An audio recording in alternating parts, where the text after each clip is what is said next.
Welcome to Yadav academy. और हम mathematics की कॉन्सेप्ट की वीडियो बना रहे थे, कर रहे थे। तो जो चैप्टर अभी हम सॉल्व कर रहे थे वो संख्या पद्धति था। संख्या पद्धति की कॉन्सेप्ट सीख रहे थे मैथ में। पिछली वाली वीडियो में हमने जो क्रमागत संख्याओं का योग था वो निकालना सीखा था। तो क्रमागत संख्याओं का योग निकालना हमने पिछली वाली वीडियो में सीख लिया था। तो इसी कॉन्सेप्ट को हम आगे बढ़ाते हैं। तो पिछली वाली वीडियो में क्या था, जो लगातार संख्याएं थी जैसे 1 2 3, जो लगातार संख्याएं थी उनका योग निकालना सीखा था। तो जो योग था उसका फॉर्मूला था हमारा n+1/2। ठीक है। तो अब इस वीडियो में जो हमारी एपी में संख्याएं होती हैं, यानी कि जो समांतर श्रेणी में एक श्रेणी में जो संख्याएं होंगी उनका योग कैसे निकालेंगे वो देखेंगे। तो सबसे पहले देखते हैं समांतर श्रेणी। ठीक है। तो जो समांतर श्रेणी में संख्याएं रहती हैं, एक सीरीज दी होगी, श्रेणी दी होगी, तो उसका योग हम कैसे निकालेंगे वो इस वाली वीडियो में हम देखेंगे। तो सबसे पहले देखते हैं समांतर श्रेणी क्या होती है। जैसे जब कोई भी एक श्रेणी दी रहती है जिनका दो जो आपस की दो संख्याएं हैं उनका जो अंतर है वो हमेशा सेम होता है। जैसे अगर 2 की बात करें, 2 4 6 8 और इस तरीके से कोई लिखी है तो ये हमारी समांतर श्रेणी में होगी, क्योंकि इन दोनों का अंतर हमेशा 2 होगा। इसी तरीके से इन दोनों का अंतर 2 होगा, इन दोनों का अंतर 2 होगा। तो इसी को कहते हैं समांतर श्रेणी। जब दो निकटवर्ती यानी कि दो पास पास की संख्याओं का अंतर हर बार बराबर हो तो ये हमारी होती है समांतर श्रेणी। ठीक है। और ये मान लो हमारी गई यहाँ 100 तक। ठीक है। तो ये इसका पहला पद हो गया, ये हमारी पहली संख्या हो जाएगी, ये हो जाएगी हमारी अंतिम संख्या। ठीक है। ये पहली संख्या हो जाएगी, ये हमारी अंतिम संख्या हो जाएगी। और इनके जो बीच का अंतर रहता है, जैसे ये अंतर था तो ये हमारा 2 का अंतर था, तो इसे हम कहते हैं सर्वांतर। ठीक है। तो ये पहली संख्या होती है, ये अंतिम संख्या और ये सर्वांतर। और जो कुल इनके पद होंगे वो हम कितने भी मान सकते हैं। ठीक है, वो निकाल लेंगे। तो इसे ये रहता है हमारा समांतर श्रेणी। अब जैसे हमें इसे सॉल्व करना है, एक समांतर श्रेणी में दी हो तो जितनी संख्याएं दी रहती, जैसे एक क्वेश्चन देखते हैं, क्वेश्चन से करके देखते हैं। जैसे एक हमारा क्वेश्चन है, इसमें क्या है 1 3 5, यानी कि हर एक का अंतर 2 है, तो ये हमारी समांतर श्रेणी में हो जाएगी, यानी कि अंतर है वो बराबर होना चाहिए, तो ये हमारी समांतर श्रेणी में हो जाएगी। और इसका हमें योग निकालना है। ठीक है। तो योग निकालने के लिए 2 चीज़ों की ज़रूरत पड़ती है। समांतर श्रेणी में अगर दिए तो योग निकालना हो तो सबसे पहले तो हमें संख्याएं जाननी पड़ती हैं कि ये टोटल संख्याएं कितनी हैं। अगर इन संख्याओं की बात करें तो ये कुल संख्याएं कितनी है, तो जो कुल संख्याएं हैं वो हमने मान ली n है। तो जो कुल संख्याओं के लिए फॉर्मूला होता है वो होता है हमारा अंतिम संख्या माइनस का प्रथम संख्या और बटे में सर्वांतर जो इनका अंतर है, और प्लस सर्वांतर और प्लस में 1। ठीक है। तो ये हमारा रहता है कुल संख्याएं निकालने का, यानी कि n को निकालने का। तो जो कुल संख्याएं होंगी जो वो हो जाएंगी हमारी अंतिम संख्या माइनस प्रथम संख्या और बटे में सर्वांतर। और जो योग होगा वो हो जाता है हमारा अंतिम संख्या प्लस का प्रथम संख्या और बटे में 2 और गुणा में n, यानी कि जो कुल संख्याओं की संख्या कितनी है। ठीक है। तो ये हो जाता है योग। तो अगर हमें 1 से लेके 69 का योग निकालना है तो सबसे पहले तो हम कुल संख्या निकाल लेंगे, यानी कि n, यानी कि कुल संख्याएं कितनी है, ये संख्याओं की संख्या। तो अंतिम संख्या है हमारी 69 माइनस का पहली संख्या है 1, तो 1 घटा देंगे और बटे में सर्वांतर, इनके बीच का अंतर। तो इनके बीच का जो अंतर है वो है हमारा 2 का अंतर, तो ये हो जाएगा 2 और प्लस में 1। ठीक है। तो अंतिम संख्या माइनस का प्रथम संख्या बटे में सर्वांतर और ये प्लस 1 हो जाएगा। तो अंतिम संख्या थी 69 माइनस का 1 अपॉन में 2 और प्लस में 1। इसे सॉल्व कर लेंगे तो ये हमारा आ गया 68/2 प्लस का 1, तो ये कट जाएगा हमारा 34 बार, 34 और 1 ये हमारा आ जाएगा 35। तो n है वो 35 आ गया, यानी कि कुल जो संख्याएं हैं वो है हमारी 35। अब निकालना है हमें योग, तो जो इसका योग होगा वो हमारा हो जाएगा अंतिम संख्या। तो अंतिम संख्या थी 69 प्लस 1 और बटे में है इसके 2। ठीक है, वहां पर बटे में रहता है सर्वांतर और यहाँ पे रहता है 2 हमेशा। तो सर्वांतर ये है, बदलता रहता है, इन दोनों बीच की संख्याओं का जो अंतर होगा वो सर्वांतर रहता है। तो ये हो जाएगा हमारा 69 प्लस 1/2 और गुणा में n, यानी कि जितनी ये संख्या है वो n। तो n हमारा था 35, तो ये आ जाएगा 35। मल्टीप्लाई कर लेंगे तो ये हो गया हमारा 70/2 गुणा में 35, 2 से कट जाएगा 35 बार।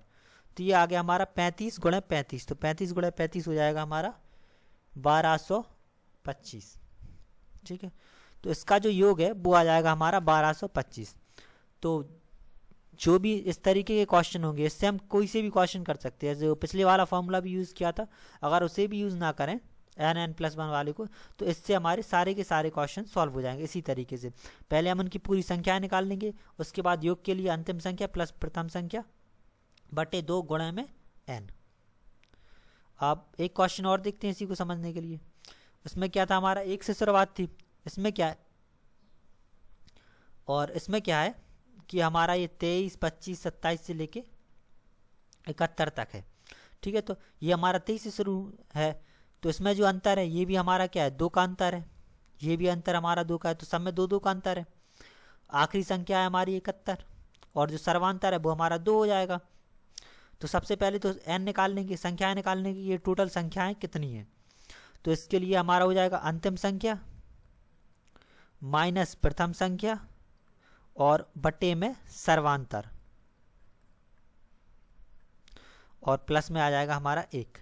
तो अंतिम संख्या है वो है हमारी 71 माइनस प्रथम संख्या है हमारी 23 और बटे में सर्वांतर है वो है 2 का अंतर और प्लस में है हमारा 1। ठीक है, ये हो गया। अब घटा देंगे 71 में से 23 घटा देंगे तो ये हमारा आ जाएगा 48/2 प्लस का 1, काट देंगे तो ये आ गया 24, यानी कि 25 आ गया। तो जो इक्वल ये संख्याओं की संख्या है वो है हमारी 25। अब इसके बाद निकाल लेंगे योग, योग के लिए अंतिम संख्या प्लस का प्रथम संख्या और बटे में 2। तो जो अंतिम संख्या है वो है हमारी 71, प्रथम संख्या है वो है हमारी 23 और बटे में है 2 और गुणा में यहाँ पे n, तो गुणे n यानी कि 25। कुल संख्याओं की संख्या है हमारी 71 और 23 जोड़ देंगे तो ये हमारा हो जाएगा 94/2 और गुणा में है 25। 2 से काट देंगे तो ये कट जाएगा हमारा 47 बार। तो 47 और 25 का मल्टीप्लाई कर देंगे तो ये आ जाएगा 1175। तो जो इसका योग आएगा वो निकल आएगा हमारा 1175। ठीक है, तो ये सारी संख्याएं थी, इनमें हमारा योग आ रहा था 2-2। अब इसके बाद एक क्वेश्चन और देखते हैं।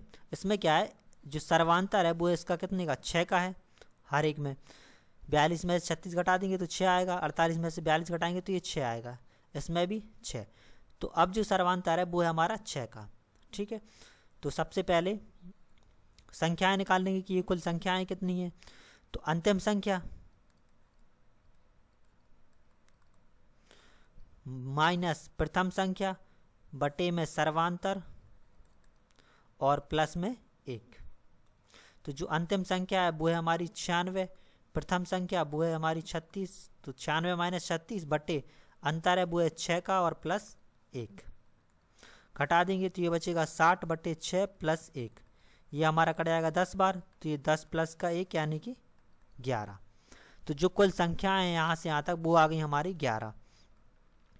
अब निकालना है योग, तो जो योग होगा वो हो जाएगा अंतिम संख्या प्लस का प्रथम संख्या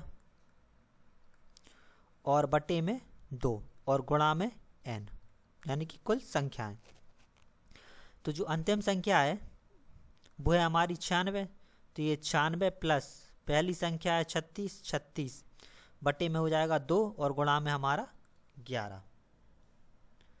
ठीक है, तो अब इन दोनों को जोड़ देंगे तो ये हमारा हो जाएगा 132 बटे 2 और गुणा में 11, काट देंगे तो ये कट गया 66 बार, तो 66 गुणा 11 आ गया। तो 11 और 66 को मल्टीप्लाई कर लेंगे तो ये आ जाएगा हमारा 726। तो इसका हमारा हो जाएगा 726। तो जितने भी ऐसे क्वेश्चन रहते हैं वो हम इससे कर सकते हैं। अब अगर हम जो पिछले क्वेश्चंस किए थे अगर उनमें से एक देखें, जैसे हमने मान लिया कि हमें 1 2 यानी कि 1 से लेके हमें 10 तक का योग निकालना है, ठीक है। तो सबसे पहले हमें चाहिए पड़ता है n, यानी कि कुल संख्याएं कितनी है, तो ये कुल संख्याएं हमारी 10, 1 से लेके 10 तक संख्याएं हो जाएंगी 10, और जो योग रहेगा वो हमेशा रहता है प्रथम आखिरी संख्या, अंतिम संख्या है हमारी 10 प्लस प्रथम संख्या है 1 और बटे में 2 और गुणा में n, तो n हमारा 10 है, तो ये हमारा हो जाता 10। और जो फॉर्मूला रहता है वो भी हमारा योग का यही रहता है, n प्लस 1 अपॉन में 2, ठीक है। तो n यहाँ पे क्या है 10 और ये हमारा 10 प्लस का 1 हो जाएगा और बटे में 2, ठीक है। कहने का मतलब ये है कि जो जितने भी बाकी के फॉर्मूले बनाए, जैसे अगर हमें लगातार संख्याओं का योग निकालना हो तो n प्लस 1 अपॉन में 2 हो जाएगा। तो ये सारे के सारे इसी वाले से तरीके से बनते हैं, ठीक। तो इस वाली वीडियो में ये समांतर श्रेणी वाले क्वेश्चंस हैं, और जो अगली बार इसके क्वेश्चन प्रैक्टिस करने के लिए वेबसाइट में एक लिंक रहेगा, जो वीडियो अपलोड होगी उसके डिस्क्रिप्शन में एक लिंक रहेगा, उस लिंक में इससे रिलेटेड कुछ क्वेश्चंस मिल जाएंगे प्रैक्टिस करने के लिए। और जो अगली वीडियो होगी उसमें जो स्क्वायर वाले रहते हैं, स्क्वायर वाले और क्यूब वाले, जैसे 1 स्क्वायर प्लस 2 स्क्वायर, जो स्क्वायर और क्यूब वाले रहते हैं उनका योग कैसे निकालेंगे उसके बारे में बताएंगे। Thank you.